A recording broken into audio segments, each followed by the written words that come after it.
எட்ட பொங்கலில் அவருக்கு அதுக்கு தான் நான் வந்து ஓர மண்ணில் போங்க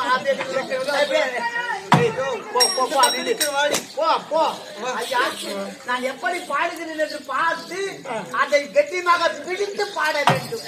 பாடு மாற மறு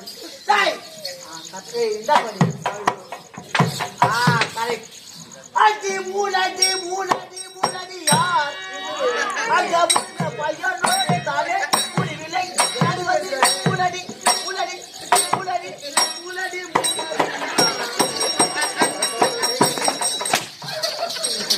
சாமி அப்படியே பார்த்துக்கோ. இவன் 3 அடி, இவன் 2.25 அடி, இவன் 2 அடி, இவன் 1.5 அடி, இவன் தான் 3 அடி. நீங்க யாருமே 3 அடி 6 அடி இல்லை.